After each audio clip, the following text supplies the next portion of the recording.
Hello दोस्तों, बहुत स्वागत है आपका मेरे इस नए ब्लॉग में। और एक बार फिर से मैं आई हूँ आज छुट्टी के दिन अपनी बेटी के साथ। हम पार्क घूमने जाने वाले हैं। सॉरी, और मैंने व्लॉग बहुत लेट शूट किया है। हवा बहुत तेज़ चल रही थी और मेरी बेटी को इस प्लेस में आना बहुत पसंद है।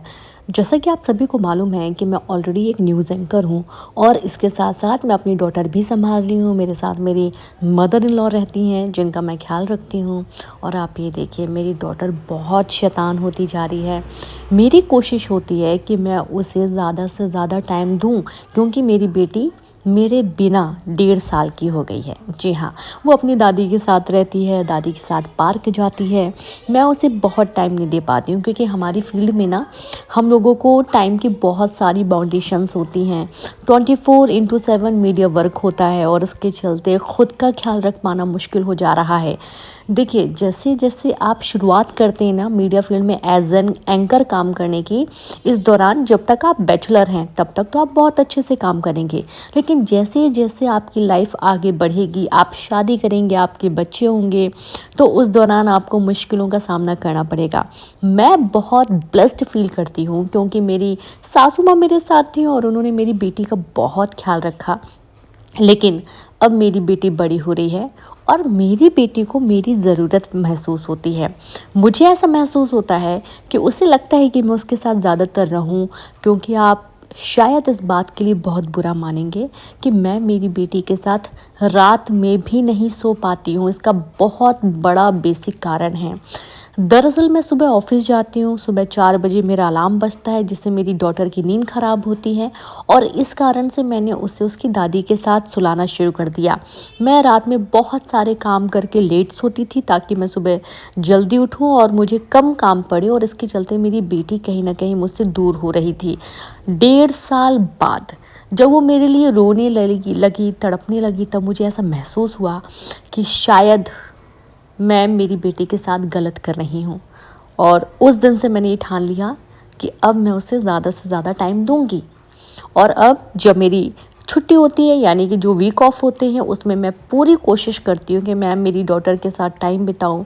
मैं मेरी बिटिया रानी को बहुत सारा प्यार दूँ, उसके साथ खेलूँ, क्योंकि मेरी सासू माँ बहुत बुज़ुर्ग हैं। वो उसके साथ उसका ख्याल रख सकती हैं, लेकिन उसके साथ इंटरटेनमेंट नहीं कर सकती, उसके साथ खेल नहीं सकती हैं।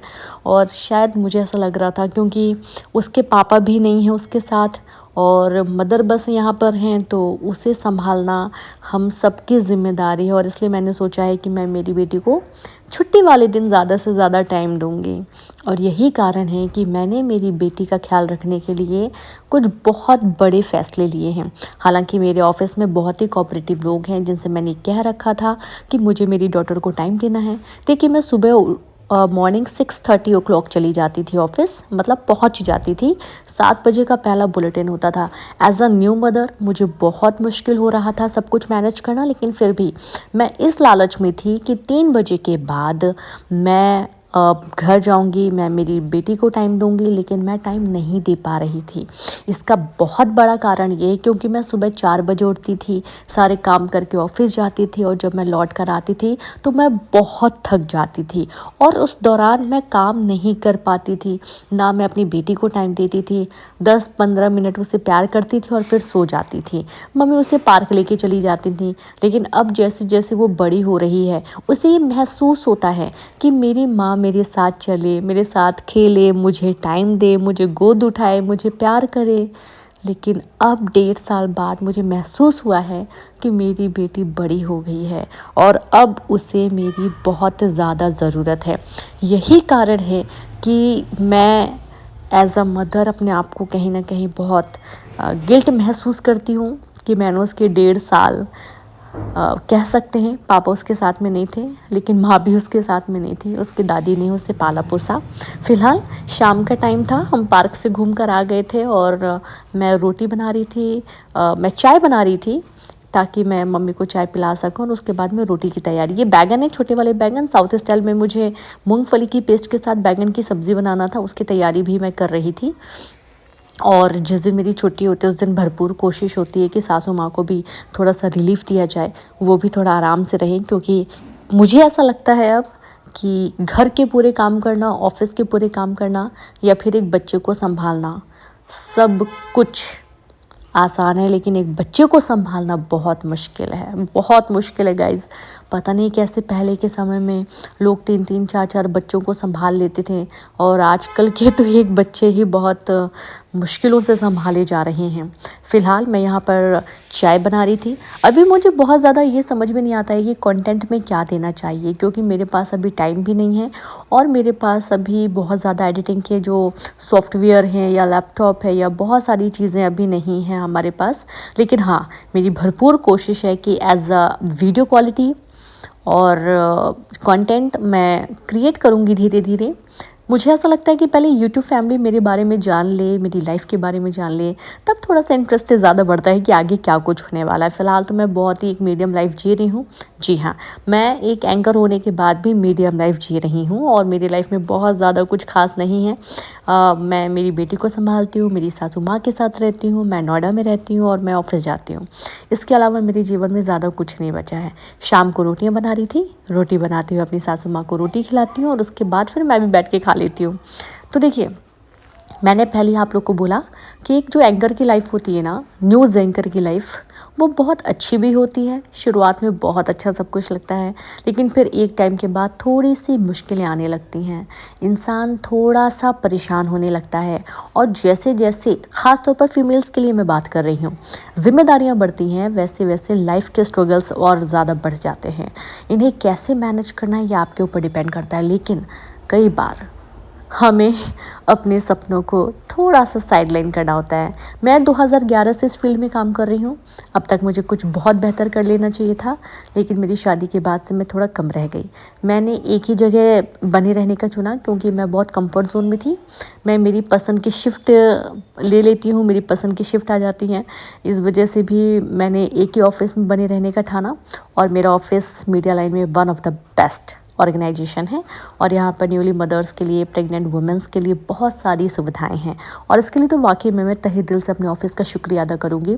सब लोग बहुत ही अच्छे लोग हैं, बहुत मैनेज करते हैं। लेकिन कहते हैं ना कि ऑफिस तो जाना ही है, काम तो करना ही है, क्योंकि बाकी लोग भी अपनी रोज़ी रोटी ही चला रहे हैं। तो यहाँ पर आज मैं बहुत खुश भी थी। मैंने सब्ज़ी रोटी बनाई, मम्मी को दी, मम्मी ने बोला सब्ज़ी बहुत टेस्टी है। इस वजह से मैं बहुत ज़्यादा खुश थी और मैं नाच रही थी। फ़िलहाल यहाँ पर आप देखिए, रोटी सेकी जा रही है। रोटी सेकने के बाद मैं जाऊँगी, मम्मी को दूँगी गरम गरम रोटी, मैं उनको खिलाती हूँ, ताकि मैं उन्हें जब तक हूँ तब तक हमेशा एक एक रोटी गरम गरम खिलाऊँ, और उन्हें भी महसूस होना चाहिए कि बहू मेरी मुझे गरम गरम रोटियां खिला रही हैं। इसका एक बहुत बड़ा कारण ये भी है, क्योंकि मीडिया लाइन में या फिर टीवी की दुनिया की जितनी भी लड़कियां होती हैं, ऐसा माना जाता है कि वो रोटियां भी बना के नहीं खिलाएंगी। क्योंकि जिस वक्त मेरी शादी हो रही थी, उसी वक्त ये सोचा जा रहा था कि शायद हो सकता है कि मैं परिवार में किसी को रोटी बना के भी नहीं खिला सकती हूँ, और यही कारण है कि मैं सबको बराबर गरम गरम रोटियां बना के खिलाती हूँ। खाना बनाने के दौरान ना मैं कुछ शॉर्ट्स वीडियोस भी शूट की हूँ, और वो बहुत अच्छे आ रहे थे चिमनी की लाइट में। आप लोग देखिएगा मेरे शॉर्ट वीडियो, आप देखेंगे ना तो आपको महसूस होगा कि वाकई में मैंने उसमें बहुत एफर्ट डाले हैं, और इस वजह से मेरा खाना पूरे आधे घंटे लेट हो गया था। फ़िलहाल मेरी सासू माँ ने ज़्यादा कुछ बोला नहीं, और फटाफट खाना बनाना है, इसके बाद खाना खाना है, फिर किचन की सफाई करनी है, फिर बेटी के साथ बहुत सारा एंजॉय करना है, उसे भी खाना खिलाना है, फिर मुझे सोना है। अब विश्वास माने, आज मैं बहुत खुश हूँ, बहुत ब्लेस्ड महसूस कर रही हूँ। ये जो वीडियो है, ये देर रात का वीडियो है, यानी कि कल रात का वीडियो है, जो कि आज अपलोड होगा। और अभी मैं लगातार रोटियां सेक कर मम्मी को देने जा रही हूँ, और इस वजह से मैं स्क्रीन से गायब हो रही हूँ। फ़िलहाल ब्लॉग बहुत ज़्यादा बड़ा नहीं बनेगा, 10 मिनट का ही बनेगा। लेकिन हाँ, मेरी कोशिश ये है कि मैं डेली ब्लॉग डालूँ, कुछ भी लिखूँ इसमें, कुछ भी डालूँ, लेकिन आप लोगों से मैं कनेक्ट रहूँ, थोड़ा थोड़ा ही सही, लेकिन आप लोग मेरे बारे में जानें, मेरी लाइफ के बारे में जानें। और आप लोग को ये पता होना चाहिए कि मैं जो भी कर रही हूँ या जैसे भी कर रही हूँ, एज ए एंकर मैं कैसे हर चीज़ को मैनेज करती हूँ। ये सुबह के क्लिप्स आप देख पा रहे हैं। बेटी सुबह पार्क से दादी के साथ घूम कर आई थी। नाश्ते में मैंने पोहा बनाया था, और मम्मी को पोहा खिलाने के बाद मम्मी मुझे बता रही थी कि बहुत अच्छा पोहा बना है। और पोहा खाने के बाद हमने खाने की तैयारी भी की थी। खाने की तैयारी के साथ ही हम लंच वगैरह सब कर लिया है, और उसके बाद मैं बैठी हूँ वॉइस ओवर करने के लिए। मुझे ऐसा लगता है कि मेरी वॉइस ओरिजिनल में जैसी है, शायद इसमें वॉइस ओवर जब मैं करती हूँ वैसे नहीं आती है। Thanks for